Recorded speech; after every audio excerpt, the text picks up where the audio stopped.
ముందుగా కేసీఆర్, ఆయన భగవంతుని స్వరూపం. కేటీ రామారావు. ఎందుకంటే యువతకు ఉద్యోగాలు రావాలంటే ఆయన ప్రపంచాన్ని అమెరికాని హైదరాబాద్ తీసుకొచ్చి పెట్టాడు. హరీష్ రావు మామూలు మనిషి కాదు ఆయన.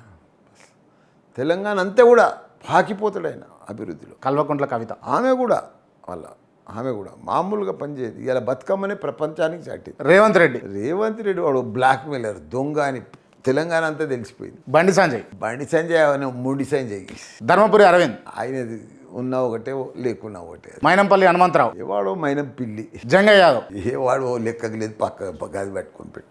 మంత్రి మల్లారెడ్డి. మోస్ట్ ఫేమస్ తెలంగాణలో పాపులర్ మినిస్టర్ అంటే మల్లారెడ్డి. క్రాంతి ఉన్నాడు ఇప్పుడు అప్కమింగ్ క్రాంతి. ఏం చేసి సార్ మీరు మీ నియోజకవర్గ ప్రజలకు ఏమి అభివృద్ధి కార్యక్రమాలకు? మున్సిపాలిటీలు అయినాయి, కొత్త తండాలు అయినాయి, గ్రామ పంచాయతీ అవన్నీ కూడా మంచి అభివృద్ధి చేస్తున్నాం. తాగునీరు వాళ్ళకు ఎప్పటికప్పుడు రోజు మాది అవుట్స్కట్లో రోజు కాలనీలు పెరుగుతున్నాయి, 100 ఇళ్ళు పెరుగుతున్నాయి మాకు. వాళ్ళకి తగ్గట్టుగా డ్రైనేజ్ కానీ, రోడ్లు కానీ, స్ట్రీట్ లైట్లు కానీ ఇవన్నీ కూడా ఎప్పటికప్పుడు రోజు కొత్తగానే. ఇప్పుడు జవహర్ నగర్ ఉంది, మురికి కంప, మొత్తం చెత్త, సిటీ చెత్త అంతా ఆడికి వస్తుంది. ఆడ చాలా ప్రజలు ఇబ్బంది పడ్డారు. 2,00,000 జనాభా. వాళ్ళందరికీ ఒక రోడ్ లేదు, లైట్ లేదు, ఏం లేదు. అవన్నీ కూడా అద్భుతంగా తీసినాం. ఇలా రాత్రికి పో జవహర్ నగర్ హ్యాబిట్స్లో పోయినట్టు ఉంటుంది. అది ప్రజలు. ఇంకా ఏం చేస్తారు? మీకు ఓటేసారు, ఓటు వేయాలంటే మీరు గెలిచినాక ఏం చేస్తారు? గెలిచినాక ఇంకా 60%, 70% పనులు అయినాయి ఇప్పుడు మున్సిపాలిటీలలో. అవన్నీ కూడా 100% చేస్తాం. ప్రజలకు మంచిగా వాళ్ళకి కావాల్సింది ఏంది? రోడ్లు, డ్రైనేజు, లైట్లు, కరెంటు, తాగునీరు. ఇవి ఇస్తే చాలు, వాళ్ళ పని వాళ్ళు చేసుకుంటారు. ఇప్పుడు నువ్వు ఛానల్ నడిపిస్తావు, నీ పని నువ్వు చేసుకుంటావు. అన్ని ఫెసిలిటీస్ ఉంటాయి, మంచి స్కూల్స్, మంచి కాలేజీలు, మంచి ఫెసిలిటీసు, మంచి పోలీసు భద్రత, ఇవన్నీ ఉంటే పటిష్టంగా ఉంటే అయిపోయాయి. నీ పని నువ్వు చేసుకుంటావు, నీ వ్యాపారాలు నువ్వు చేసుకుంటావు, నీ దుకాణాలకు నువ్వు పోతావు, నీ హోటల్కు నువ్వు పోతావు, నీ పని నువ్వు చేసుకుంటావు.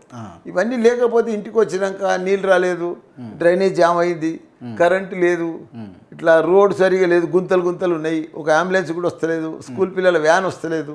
ఇవన్నీ చాలా ఘోరం. కాంగ్రెస్ టైంలో ఇవన్నీ ఘోరం ఇట్లా. కాబట్టి ఇవన్నీ బాగా నడుస్తున్నాయి. ఓకే. హైదరాబాద్ ఒక అద్భుతమే ఇప్పుడు. సార్ మొన్న రీసెంట్గా, అంటే నేను ఇందాక అడగడం మర్చిపోయినా, మైనంపల్లి గారి కొడుకుకు మెదక్ నుంచి స్థానం కావాలంటే ఒక కుటుంబంలో ఇద్దరికి ఇయ్యారని చెప్పేసి వద్దన్నారు. కానీ మీకు ఇచ్చారు కదా సార్, ఎట్లా సాధ్యమైంది? ఏమో మాకెందుకు ఇచ్చారు వాళ్ళు? మాకు మొదలుగా ఇచ్చారు. మా అల్లుడు మొదలు ఎంపీకి నిలబడి ఓడిపోయింది కదా, మాకు మొదలు ఇచ్చారు.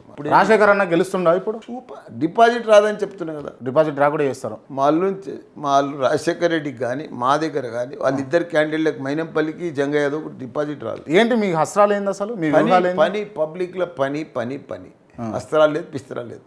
అంతా దండం పెడతాం, సింపుల్గా ఉంటాం, లో ప్రొఫైల్గా ఉంటాం, సంస్కారంతో ఉంటాం, నమస్కారం పెడతాం, ప్రజలకు సేవ చేస్తాం, వాళ్ళ సమస్యలన్నీ పరిష్కరిస్తాం. రాజకీయ నీళ్ళు అనేటివి ఉంటే పూర్తిగా తాగిరా సార్ మీరు? అంటే పూర్తిగా చాలా నీట్ కాదు, ప్రజాసేవ చేసినాం. మా హాస్పిటల్స్ అన్ని ఫ్రీ సేవ. రాజకీయ నాయకులు కాదు, మీరు నాయకులు అని అంటారు. మేము ఫ్రీ సేవ చేస్తాం హాస్పిటల్లో. రూపాయి తీసుకోము మేము గరీబులకు. రోజు నేను ఎంత పని చేస్తే కుడతాను నీకు. ఒక 1000 మందికి ఉచితంగా భోజనం, ఉచితంగా మందులు, ఉచితంగా ట్రీట్మెంట్. అది ఎంత పెద్ద ఆపరేషన్ అయినా సరే ఫ్రీగా. సార్ మీ లైఫ్ స్ట్రక్చర్ కావాలి మాకు.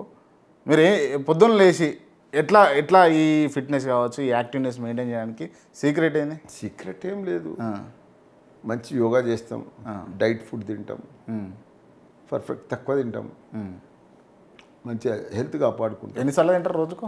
అన్నమే తింటారా? అంటే అన్నం తింటా, అన్నం, రొట్టె, ప్రోటీన్, ఏదైనా రకరకాల, మటన్ మాంసం ఏమన్నా అన్నీ నడుస్తాయి. అన్నీ నడుస్తాయి. మొత్తానికి మంత్రి మల్లారెడ్డి గారు చెప్తున్నటువంటి అంశాలన్నీ గమనిస్తే అక్కడ మైనంపల్లి హనుమంతరావు గారికి, ఇక్కడ జంగయ్య యాదవ్ గారికి ఇద్దరికి కూడా డిపాజిట్ రాకుండా మేమే గెలుస్తాం, మేమే అధికారంలోకి వస్తాం అని చెప్పేసి బల్లా గుద్దు చెప్తా ఉన్నాడు.